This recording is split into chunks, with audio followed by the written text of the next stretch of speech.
changing a damn thing. That was literally the starter for every conversation with everybody this up to something season. Dead middle, probably, of up to something season right now. And I must say, it was a wild up to something season this year. Everything's moving and escalating quickly. And the only reason this video, guys, I need to ask you guys a serious question. I want you guys to think about it in your minds, and just and if you want to leave a comment in the comment section, please do, because I'll touch on it more towards the end of the video. So I want to go ahead and ask this question: what type of audience member do you think would probably see the writing on the wall here? Probably somebody who's a little bit more moderate to maybe even right-leaning or working class. Now, the reason why I'm bringing this up is because in the video that I'm going to show you in the middle of this video here, McAfee answers back to a lot of the people who tweeted at him saying this is going to be the death of the show, it's going to kill your content. And the reason why they're doing that is obvious because, well, a lot of people ran to the Pat McAfee show when they noticed that FS1, Fox Sports, and ESPN were beginning to ride the whole woke train. Okay, so obviously a lot of these people who kind of got jilted and saw the writing on the wall there are probably thinking to themselves that this right here more than likely is going to happen to Pat McAfee show.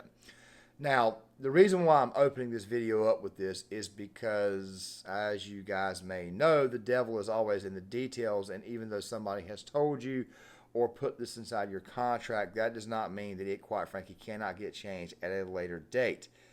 Essentially meaning that just because you have freedom for roughly a year does not mean that the company that you're signing a contract with at some point in time will not put their claws in you or will not begin to squeeze on you and will not begin to start changing your content, as we will be discussing in this video here. Pat, you say that now, okay, but when you're locked into a contract with the likes of ESPN, the worldwide leader in woke, at least as far as sports is concerned, especially given some of the recent agendas that we have been hearing about and been seeing on television for a pretty long time, at least ever since about 2016, 2017 timeframe.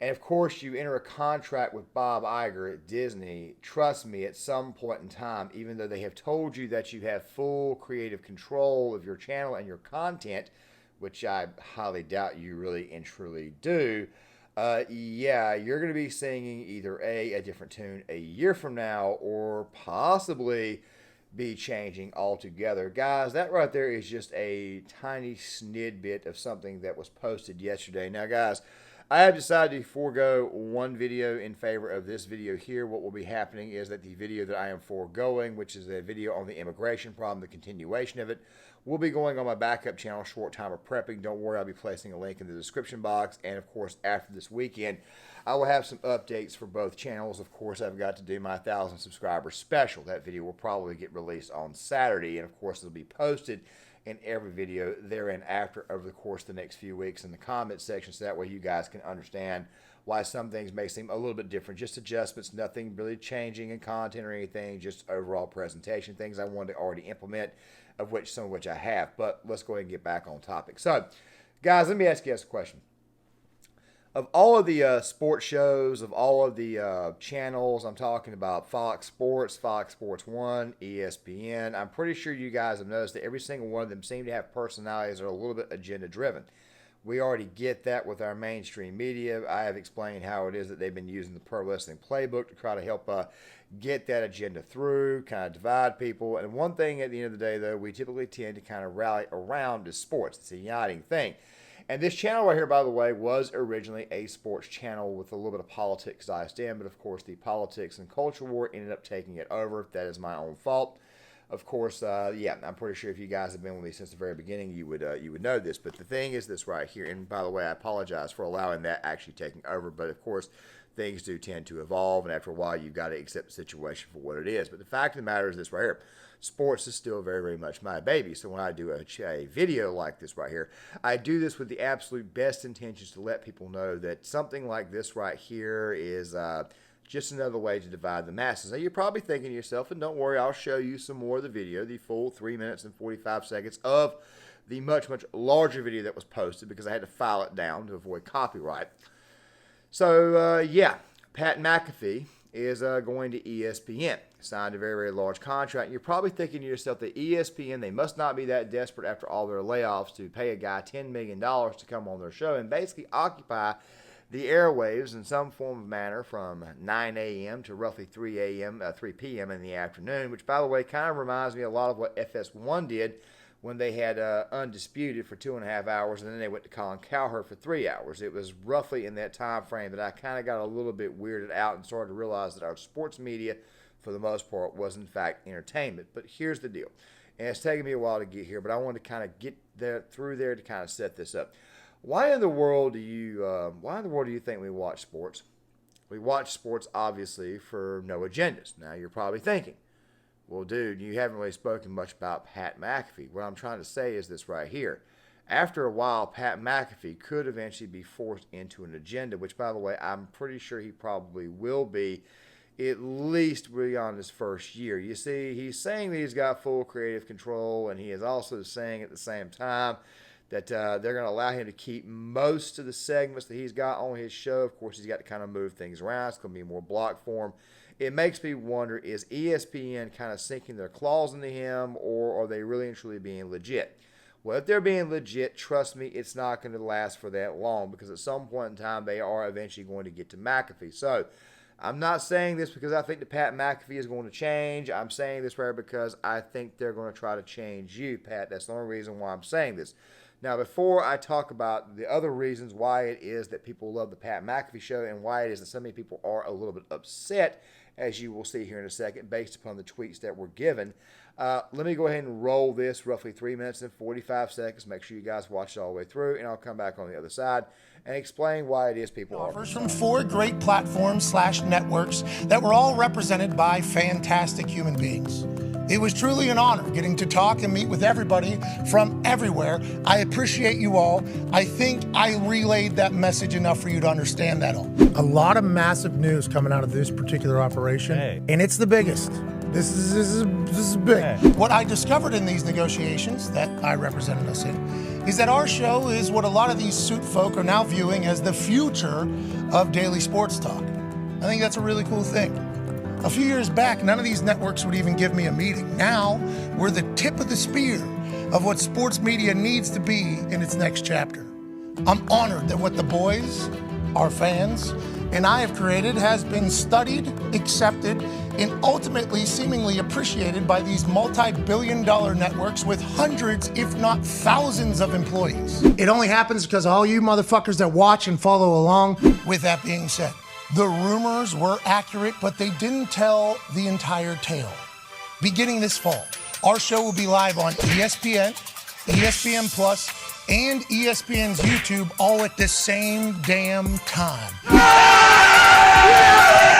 It'll be Get Up, First Take, then our program on ESPN and ESPN Plus, and our show will be live on ESPN's YouTube as well. I wouldn't agree to a deal if we couldn't continue to hang out every day with the YouTube community. This show will always remain free to people. Just know that this YouTube thing here, this will always exist. It was actually a sticking point in some conversations with some networks. And now, our show will also be on in every airport, cafe, restaurant, house, etc., with the incomparable power of ESPN. Out of respect for that, we have decided that we won't be saying fuck nearly as much, but every other word is good to go. Shout out Michael Jordan in The Last Dance. They had a lot of success. He said fuck all the time. We won't be doing that because it's middle of the day, but everything else will be good. This guy's a loose cannon. Yeah. This part's important, though, for folks who were speaking out of pocket and rather disrespectful last week. Relax. We will still have full creative control of the program. I will never ever sacrifice this show for anything. Why would ESPN want to license our show and then change it entirely? That would make no sense. Why would I want to go to a place and have to change the program entirely? That makes no sense. We're too dumb to change. Jimmy Pitaro and I have had incredible conversations about what ESPN can look like tomorrow and how it doesn't have to be what it looked like yesterday or even today. The program will never lose its soul. The Toxic Table is still going to be AJ Hawk ain't going anywhere. Aaron Rodgers Tuesday. My intention was to play for the New York Jets. In the trenches, everything DB, Coach P's keys. Our show is still our show, just with a bit more reach and access due to partnering with the worldwide leader. In closing, we are insanely honored that Paisano, Jimmy Pitaro, brand new president of content, Burt Magnus, and Bob Father, shout out Bob Iger, are blessing us with this opportunity to be a part of the next chapter of the ESPN family. We do not take that lightly. A lot of stuff there, I'm not going to lie to you, doesn't sound bad at all. And for $10 million, I'm not going to lie to you, would be tempted to as well, especially if I was Pat McAfee. I would definitely be tempted on this, especially given the fact that the Pat McAfee show is actually a show that has gotten a lot of popularity recently. Really ever since its inception, when it first came on YouTube, it's been extremely popular. And I'm going to go ahead and explain the reasons why it has been, in fact, very effective. Number one reason why the Pat McAfee show is so successful. Number one, Pat McAfee himself, he is a bit of a comedian. We've oftentimes cited him as being a bit of a national treasure because the guy, quite frankly, is funny. He doesn't talk about agendas, and of course, if something does come his way that does seem a little bit out of place, he might say something about it, but he doesn't really get too much in the weeds of the whole politics or wokeness thing. Now, before I go any further, I want you guys to kind of ponder, just kind of think on things really quick. Sports is not supposed to be political. It's supposed to be a uniting thing. I touched on this in the very, very first section of the video. As a matter of fact, what I originally talked about on this channel. ESPN went woke. You got to hear Nick Wright on Fox Sports basically apologize for being white all the damn time. You have to hear Max Kellerman which, by the way, Max Kellerman is no longer really at ESPN. He's mostly on ESPN Radio. We had to hear his shtick. We've had to hear Stephen A. Smith's shtick. As a matter of fact, Stephen A. Smith is probably the only person on that channel that is even talented. Ryan Clark is a disaster. Nobody likes him. I mean, he was likable until he started playing the whole racial thing. Other than that, Kendrick Perkins and just about every other personality they have out there is basically there just to assert the agenda. I mean, who else? Jay Williams, great big giant beta male. I've done videos on him. Dude looks like he's about to cry every time he goes on the network about how somebody offended him. Pat McAfee's just not that guy. Pat McAfee seems like one of the boys. He seems like the guy that you would run into at the bar, regardless of how he has personal feelings about this, that, and the other. He seems like a good overall dude, somebody who's very, very relatable, and that's kind of what we want in the world of sports. When you go talk about sports, you don't want any politics or anything. It's one thing that everybody could, in fact, agree upon. It didn't matter if you were politically conservative, moderate, politically to the left. You could definitely agree on sports. You could definitely also have discussions about sports. Politics was never brought up. And agendas, for the most part, were completely left alone. Nobody had one. We just want to watch the game. We just want to watch our favorite player do what he does. We just want to watch our team win. Okay? Now, he is saying that ESPN is going to allow him to keep certain segments in full control. But as I've said in the very, very beginning, when you're in a contract with somebody, after a while, things will change. And the mere fact that Bob Iger is still very, very much in charge at Disney, rather than the guy named Bob Chapek, who, of course, he basically got removed for trying to, let's just put it this way here. Bob Chapek got into the weeds of the whole Florida bill, the whole Parental Rights Act legislation. And, of course, Bob Chapek was trying to change the woke from the inside. The problem was that he failed at actually doing it, and he decided to get involved in that. And as a result, the wokes, of course, that work for Disney, who basically work everywhere Disney owns, they decided to basically eat him alive for that. He eventually was removed, and, of course, Bob Iger came back in. Bob Iger, of course, being the CEO, the very, very woke CEO before, or the woke CEO that was pushing the agenda before Chapek came in. Chapek's shelf life at Disney was obviously very, very small. Now that Iger is back in charge, you got to wonder if the agenda does not continue to go forward, meaning that they don't just go woke, but definitely go much, much more woke. As I've said before, the best thing you can do when it comes to Disney itself is just simply cut it off, unsubscribe, walk away, and they'll come back and get your business at a later date, or they'll come back and they'll ask you how it was you lost your business. And, of course, now you're having the same exact thing happen with ESPN. So ESPN is bringing Pat McAfee in. You probably think to yourself, they're probably doing this to try to bring back the bros that they lost, the good old-fashioned dudes who don't want to deal with politics in the agenda. And that right there may very, very well be the case in this situation. Maybe they're hoping that Pat McAfee will save the company. However, the thing is this right here. given the fact that Disney has got all this crap on them, given the fact that you've got people unsubscribing from Disney, given the fact that ESPN has had to lay off employees, and now they're paying $10 million to a guy to practically come in there and save them, you don't think for 1 second that after maybe a year or so, they don't step in and maybe just sink their claws in him a little bit further and start controlling his language and telling him that you got to say this and you got to say that. I mean, if you watch the full 6-minute clip that's on Twitter, he even tells you that he can no longer say the F word anymore. He can't say this. He can't say that there. And obviously, you're not going to say that on live network television. But here's the deal, though. When you work for YouTube, you've got a little bit more freedom. Yes, I complained about censorship here on this platform, but then again, though, at the same time, though, you are afforded the opportunity to say most of what you want to say. You just have to avoid certain trigger words. And I know you're probably thinking to yourself, this right here is completely insane what you're saying, because obviously you can't say words like, say, the T word, but you can obviously you can code a little bit by going like something like that there. You can obviously do that here on this platform and still be okay. Fact of the matter is that when you sign this contract with ESPN, you're going to be a little bit more constricted, and after a while, the claws are going to begin to get a little bit deeper inside you, Pat. And obviously, you're going to be squeezed a little bit tighter, and you're not going to be able to do the segments that you want to do. After a while, they're going to cut it.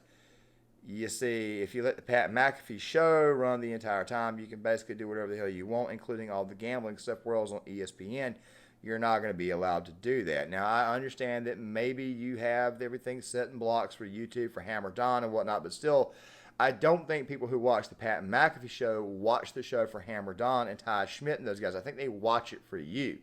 It just so happens to be that the Toxic Table is a part of that segment. You may be undercutting them at the same time as well, meaning they're not going to get as much exposure, and ESPN can very, very easily tell you you've got to remove these two. If they are telling you that they have to wear suits and whatnot and you have to change the format, they're probably going to start screwing around with that a little bit more. Fact of the matter is that, Pat, this right here may be a bad deal.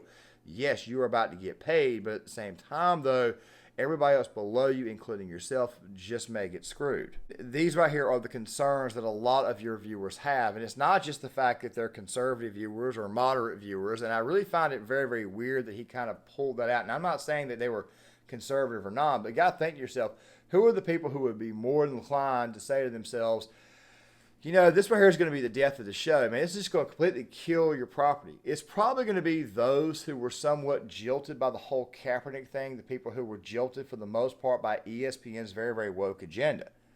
They're more than likely going to be the first ones to say that right there will kill the show, that right there being the show that I go to and that I watch and that I view to get away from the wokeness. You see, it's very, very possible that you may have actually alienated a good portion of your audience right off the bat just for a guaranteed check.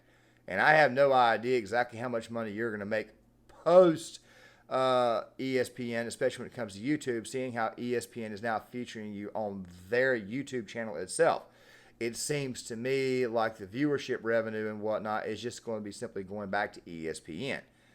I don't think this was a good idea, and even though they have told you that you're going to have full creative control, I'm not entirely sure that they're going to abide by that. We come to Pat McAfee for our sports updates and stuff to get the hell away from ESPN, to get the hell away from all the agenda-driven sports channels. I don't like this at all. I could be wrong. If I'm wrong in the future, I'll own up to it, but then again, at the same time, like I said, I can kind of sort of see the writing on the wall with this. Guys, John Claymore here. If you like this content, please hit the like button. Please subscribe, or if I've earned your like button, please hit the thumbs up button. If I've earned your subscription, please hit the subscribe button.